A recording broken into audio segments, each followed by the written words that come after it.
My dear students, कैसे हैं आप सभी। आई होप आप सभी बहुत अच्छे होंगे और आपने अपना संडे बहुत अच्छे से एंजॉय किया होगा। मैं हूं मुदिता और आप सभी का वेलकम करती हूं मुदिता आईएएस वॉरियर्स में।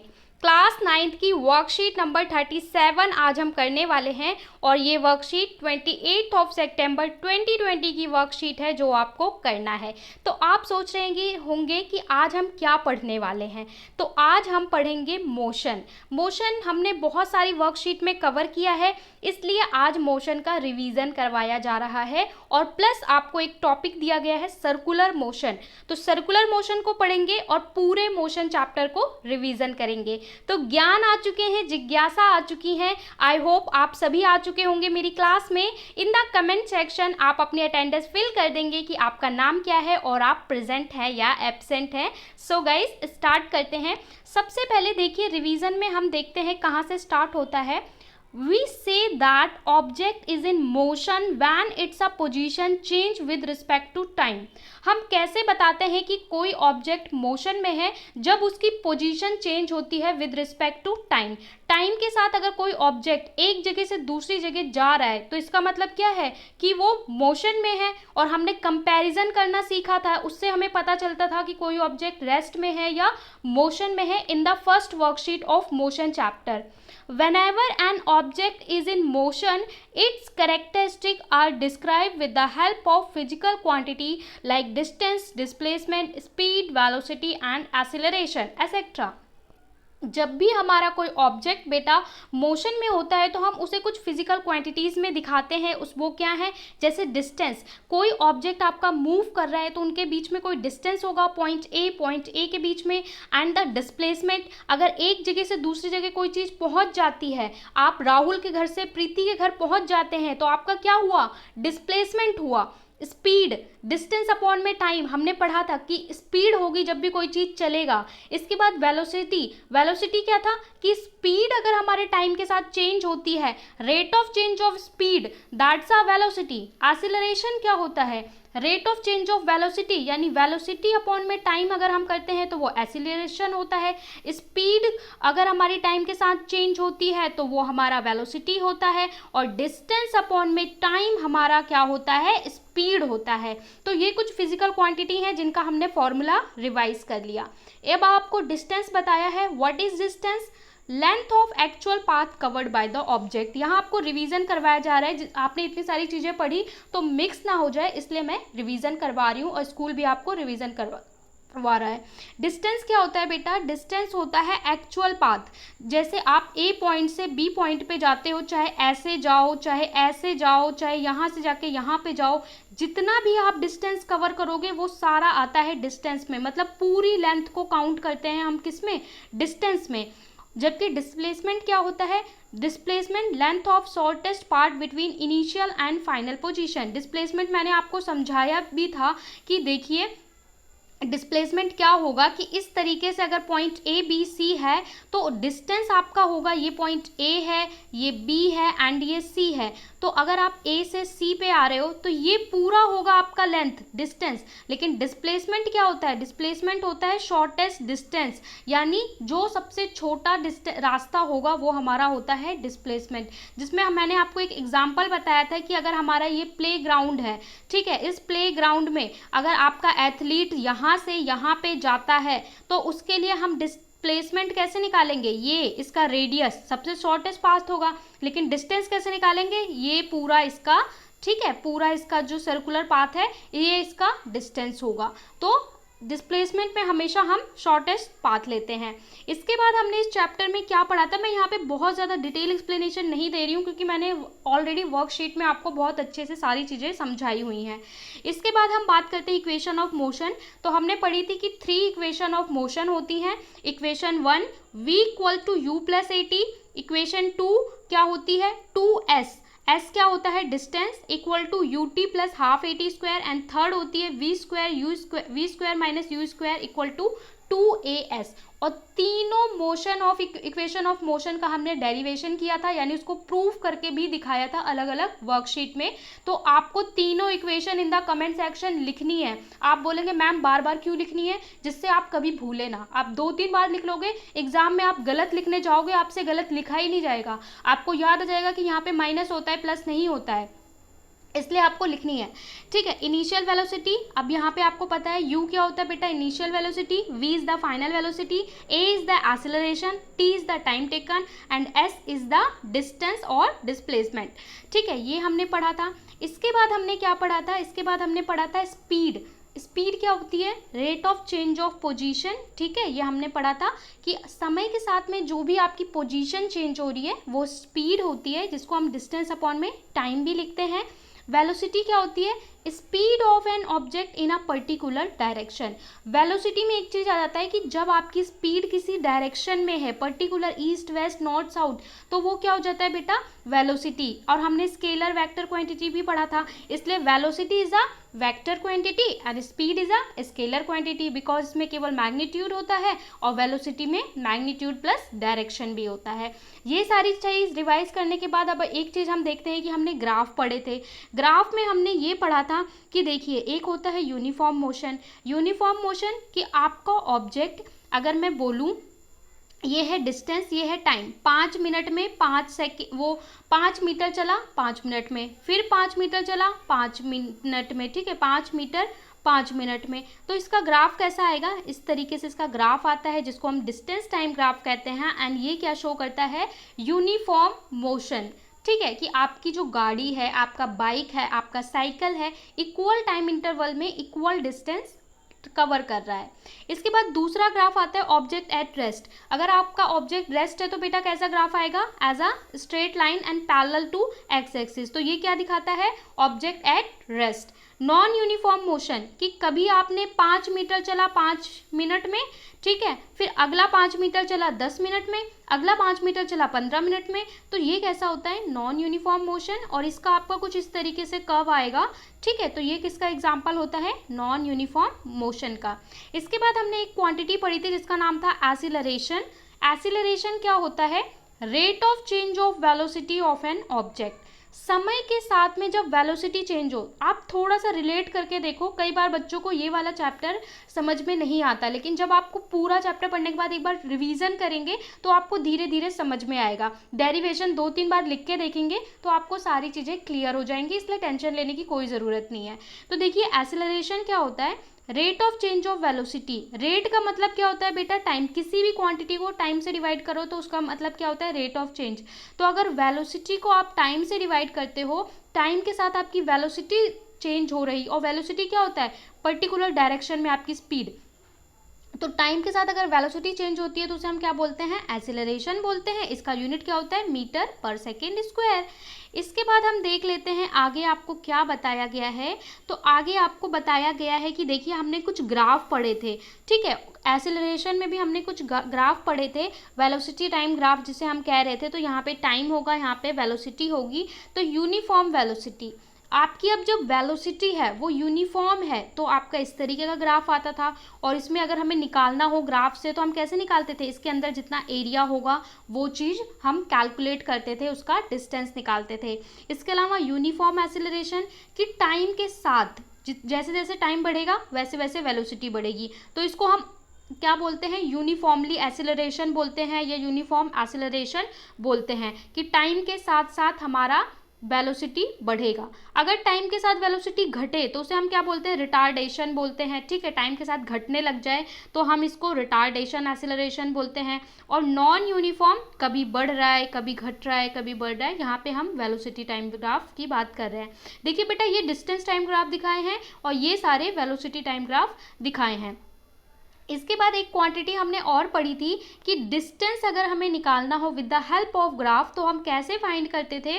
तो आपको याद होगा कि हम उसे फाइंड करते थे with the help of area of area covered by the particular curve. जो हमारे कर्व में एरिया कवर होगा उसके अंडर में वो सारा हमारा क्या होता था, डिस्टेंस होता था। वही बता रहे हैं, distance cover by on object is equal to the area of selected part.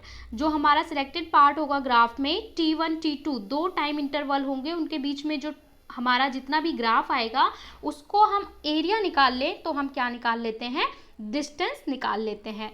तो यहाँ तक तो हमारा सारा हो गया रिवीजन। मैंने बहुत फास्टली बताया है क्योंकि ये रिवीजन का पार्ट है, पुरानी वर्कशीट में एक्सप्लेन किया जा चुका है। तो यहाँ पे आपको जो टॉपिक न्यू पढ़ना है वो देख लेते हैं। ज्ञान पूछ रहे हैं, जिज्ञासा दीदी, is there any situation where speed of an object is motion remain constant but it still accelerate. ये बोल रहे हैं कि क्या दीदी ऐसा हो सकता है कि हमारा ऑब्जेक्ट यूनिफॉर्म मोशन करे, मतलब टाइम के साथ वो आगे बढ़ रहा है लेकिन वो कांस्टेंट रहे और स्टिल एक्सेलरेट, और उसका एक्सेलरेशन भी हो। तो वो बोल रही हैं कि देखो कैसे एग्जांपल देंगी। वो कह रही हैं, ज्ञान, it happens when an object undergo uniform circulation motion. ज्ञान, जो आप बात कह रहे हैं वो सही है, ऐसा होता है। ऐसा किस में होता है, यूनिफॉर्म सर्कुलर मोशन में। अब आप बोलेंगे मैम ये क्या चीज़ आ गई, अभी तक आपने यूनिफॉर्म मोशन तो पढ़ लिया, equal time interval equal distance. अब इसमें सर्कुलर जोड़ लीजिए। आप जो मोशन ऐसे जा रहे थे, ऐसे जा रहे थे बेटा, अब आपको सर्कुलर पाथ में चलना है, ठीक है, एक सर्कुलर पाथ में चलना है। If we move a stone tied to a thread along circular path while being stationary at a point, its speed may remains constant but the direction of motion will be keep changing constantly। इसका example दे रही है कि बेटा आपने देखा है जो रस्सी होती है, रस्सी में आप एक पत्थर बांध दो, और पत्थर बांध के ये वाला खेल आप सबने खेला होगा कि यहाँ पे पत्थर बांध दो और उसको घुमाना शुरू करो ऊपर की तरफ। ऊपर की तरफ ऐसे घुमाते हैं ना, तो ऐसे ऐसे घूमता है वो, और एक टाइम के बाद आप घुमाना छोड़ भी देते हो, अपने हाथ को कांस्टेंट कर देते हो, उसके बाद भी वो ऐसे ऐसे ऐसे चक्री घूमती रहती है। बहुत बार बच्चों ने खेला होगा बचपन में, रस्सी को पत्थर, छोटा सा पत्थर बांध देते हैं और उसको ऐसे ऐसे ऐसे घुमाते हैं, ठीक है। और उसके बाद क्या होता है, एक टाइम के बाद वो कांस्टेंट स्पीड से घूमने लगता है। तो स्पीड तो उसकी कांस्टेंट हो जाती है लेकिन वो डायरेक्शन बदल रहा होता है ना। देखिए जो आपका पत्थर है, पहले देखो यहाँ पे है, फिर यहाँ पे है, फिर यहाँ पे है, इस तरीके से ऐसे ऐसे घूम रहा होता है ना।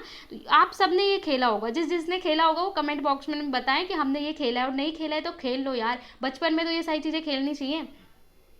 इसके बाद the direction of motion will keep on changing constantly, this type motion is called uniform circular. इस टाइप की मोशन को हम क्या बोलते हैं, यूनिफॉर्म सर्कुलर मोशन। इसका मैं आपको एक और एग्जांपल दूं, जैसे आपने एक मूवी में देखा है, मूवी में क्या होता है, यहाँ पे ऐसे ट्रैक बना होता है जिसे क्या बोलते हैं, मौत का कुआं बोलते हैं, और जो बाइक मैन होता है वो यहाँ पे बाइक चला रहा होता है, और एक स्पीड के बाद वो इतनी तेज अपना बाइक का स्पीड कर देता है कि वो छोड़ देता है हैंडल, उसके बाद भी वो यहाँ पे रन करता रहता है, ठीक है। तो वो भी सर्कुलर मोशन होता है। वहाँ पे आप क्या देखते हैं कि जो आपकी वेलोसिटी है वो देखिए, वेलोसिटी और स्पीड कांस्टेंट है, बट डायरेक्शन, अभी यहाँ पे डायरेक्शन चेंज, फिर यहाँ पे डायरेक्शन चेंज, फिर यहाँ पे डायरेक्शन चेंज, डायरेक्शन चेंज हो रही है। तो ये यूनिफॉर्म सर्कुलर मोशन है। और बहुत सारे एग्जांपल आप इसके देख सकते हैं। वो पत्थर वाला, रॉब वाला तो आपने ज़रूर देखा होगा।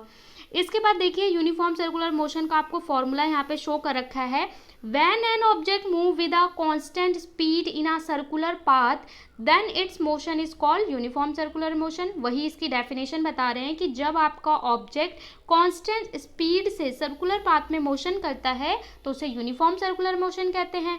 Example, an athlete running in a circular track, ठीक है। इसका एग्जाम्पल क्या है कि एक एथलीट, जो एथलीट दौड़ना शुरू करते हैं तो आपने ट्रैक देखा होगा, वो ट्रैक कैसे होते हैं, सर्कुलर, एक बंदा यहाँ खड़ा होता है, फिर एक उससे आगे, फिर एक उससे आगे, क्योंकि वो सर्कुलर पाथ होता है, ठीक है। इसका रेडियस कम, फिर इससे ज़्यादा, फिर इससे ज़्यादा, तो वो इसका एग्जाम्पल है सर्कुलर पाथ का। इसके अलावा सैटेलाइट्स, जो हमारे अर्थ है, अर्थ के चारों ओर हमारी आर्टिफिशियल सैटेलाइट रोटेट करती हैं, ठीक है, जिनकी वजह से आपके घर में टीवी, फोन सब कुछ चल पाता है। तो जो सैटेलाइट रिवॉल्व करती हैं वो भी कैसे रिवॉल्व करती हैं, हमारी अर्थ के ऑर्बिट में रिवॉल्व करती हैं, ऑलराइट। तो वो भी एग्जांपल किसका है, सर्कुलर मोशन का है। और इसका अगर मैं फॉर्मूला बात करूं, if radius of circle is R, time taken by T, V denotes it velocity. तो इसको हम वेलोसिटी को कैसे दिखाएंगे, देखिए बेटा सर्कल क्या होता है, ये सर्कल होता है, इसका ये क्या होता है, रेडियस होता है, ठीक है। और इसका अगर मैं सरकमफ्रेंस बात करूँ, सरकमफ्रेंस पूरा जो डिस्टेंस कवर करेगा उसे सरकमफ्रेंस कहते हैं। तो C circumference is equals to 2πr होता है, ये आप लोग सब जानते हैं। तो ये पूरा कितना डिस्टेंस कवर कर रहा है वो इसको हम क्या बोल रहे हैं, सरकमफ्रेंस बोल रहे हैं, 2πr। तो डिस्टेंस अपॉन में टाइम स्पीड होता है, तो डिस्टेंस कितना होगा, 2πr। अगर हम इसे टाइम से डिवाइड कर दें तो इसकी वेलोसिटी निकल जाती है, किसकी, यूनिफॉर्म सर्कुलर मोशन की। अब हम क्वेश्चंस देख लेते हैं। आपको 4 क्वेश्चन बोले हैं, give one difference between distance and displacement. आपको एक डिफरेंस बताना है डिस्टेंस और डिस्प्लेसमेंट में। Right down 3 equation of motion. आप बोल रहे होंगे कितनी बार लिखवाओगे 3 इक्वेशन ऑफ मोशन, यहाँ पे फिर से लिखना है। राइट 3 एग्जाम्पल देने हैं यूनिफॉर्म सर्कुलर मोशन के, और एक क्वेश्चन आपको सॉल्व करना है। चलिए सॉल्यूशन देख लेते हैं फटाफट से। Give one difference between distance and displacement. तो बेटा यहाँ पे आपको दोनों की डेफिनेशन ही लिख लेनी है, क्योंकि एक ही डिफरेंस पूछा है। तो distance is the length of actual path covered by of an object, actual path जो कवर्ड करता है, and displacement length of shortest part between initial and final position. तो एक डिफरेंस बोला था, एक डिफरेंस हमने बता दिया। स्क्रीनशॉट ले सकते हैं, वरना सारे सॉल्यूशन आपको टेलीग्राम पे प्रोवाइड करा दिए जाते हैं, उसका लिंक डिस्क्रिप्शन में दिया है। और अगर लिंक नहीं खुलता तो सीधा टेलीग्राम पे जाइए और वहां पे लिखिए मुदिता IAS वॉरियर और ज्वाइन कर लीजिए। Write down 3 equation of motion. तो 3 equation of motion are, first equation of motion v equal to u plus AT, second equation of motion s equal to ut plus half AT square, third equation of motion 2as equal to v square minus u square, where u initial velocity, v final velocity of an object, a is the acceleration, s is the distance and t is the time taken. तो ये तो आप सबको आता है, इसलिए मैं इसको ज़्यादा नहीं बताऊंगी। थर्ड है give 3 example of uniform circular motion. Uniform circular motion के 3 एग्जाम्पल दे दीजिए। तो आप लिखेंगे the 3 example of uniform circular motion are as follows. 3 उदाहरण इस प्रकार है। Number 1, motion of artificial satellite orbits in the earth. जो हमारे अर्थ में आर्टिफिशियल सैटेलाइट्स होते हैं, इसके अलावा आप बोलोगे अर्थ जो सन का रोटेशन कर रही है, जो प्लैनेट्स हैं, ये सारे एग्जाम्पल होते हैं यूनिफॉर्म सर्कुलर मोशन का। A stone which is tied to a rope and wing swing to circle। रस्सी बांध के पत्थर में उसे रोटेट करते हैं वो। Third, an athlete moving on a circular track with constant speed exhibits uniform circular motion। These are the 3 example। इसका भी आंसर का स्क्रीनशॉट ले सकते हैं। नेक्स्ट पे चलते हैं क्वेश्चन पे। नेक्स्ट क्वेश्चन में बोला है find the speed of an athlete. आपको एक एथलीट है जो रन कर रहे हैं, उनका स्पीड निकालना है। Who complete 1 lap of the circular track. 1 lap का मतलब क्या है कि जो बेटा उनका सर्कुलर पाथ होता है ना, उसका पूरा एक लैप कंप्लीट करने में कितना उनका स्पीड है। अगर इसकी रेडियस, जो सर्कुलर ट्रैक है, इसकी रेडियस आपकी 100 मीटर दे रखी है और 1 मिनट में उनकी स्पीड कितनी होगी। तो आपको पता है कि टाइम हमेशा सेकेंड में लेना चाहिए। तो 1 मिनट दे रखा है तो टाइम को पहले आप सेकेंड में बदलोगे, तो 1 मिनट में 60 सेकंड होते हैं। ठीक है, तो ये आपको याद रखना है। रेडियस ऑफ सर्कुलर ट्रैक आपको कितना दे रखा है, 100 metre. Circumference of circular track कितना हो जाएगा, 2 पाई आर। ठीक है, 2 पाई आर होता है circumference is the 2 pi R. तो 2 पाई की वैल्यू कितनी होती है, 22/7 इंटू 100 इज द रेडियस। तो ये कितना निकल गया, 628.57। ठीक है, ये हमारा क्या निकल गया, 2 पाई आर। ठीक है, इसके बाद हमको क्या निकालना है, स्पीड निकालनी है। तो स्पीड क्या होता है, डिस्टेंस अपॉन में टाइम। तो स्पीड इज द, ये हमारा निकला डिस्टेंस। ठीक है, मीटर में डिस्टेंस अपॉन में टाइम यहाँ पे 1 मिनट है, और आपको पता है 1 मिनट में कितने सेकंड होते हैं, 60। तो 6 to 8 को बेटा आपको 60 से डिवाइड करना है। जब आप इसको 60 से डिवाइड करोगे तो आपका आ जाएगा 10.47। ठीक है, पॉइंट के बाद 2 डिजिट तक आपको लेना होता है। तो speed of an object is 10.47 metre per second. तो ये आपका आंसर हो गया गाइस, इसका भी स्क्रीनशॉट ले सकते हैं। सो बच्चों, यहाँ पे हमने वर्कशीट 37 बहुत केयरफुली सॉल्व कर ली है। आई होप आपको समझ में आ गया होगा, चैप्टर का रिवीजन कर लिया होगा, और आपके लिए एक इंटरेस्टिंग सा क्वेश्चन है जिसका जवाब आपको देना है कि अगर आप लोगों को मौका दिया जाए वर्ल्ड में किसी स्टेट, किसी भी देश में घूमने के लिए आपको फ्री टिकट मिले, तो आप कौन सा देश जाना चाहेंगे और क्यों। कुछ लोग स्विट्जरलैंड जाना चाहते हैं, कुछ लोग इंग्लैंड जाना चाहते हैं। तो आप कौन सा देश जाना चाहते हैं और क्यों जाना चाहते हैं, वो इन द कमेंट सेक्शन बताएंगे। पढ़ाई करते रहें, खुश रहें, चैनल को लाइक करें, शेयर करें, सब्सक्राइब करें। Bye bye, take care.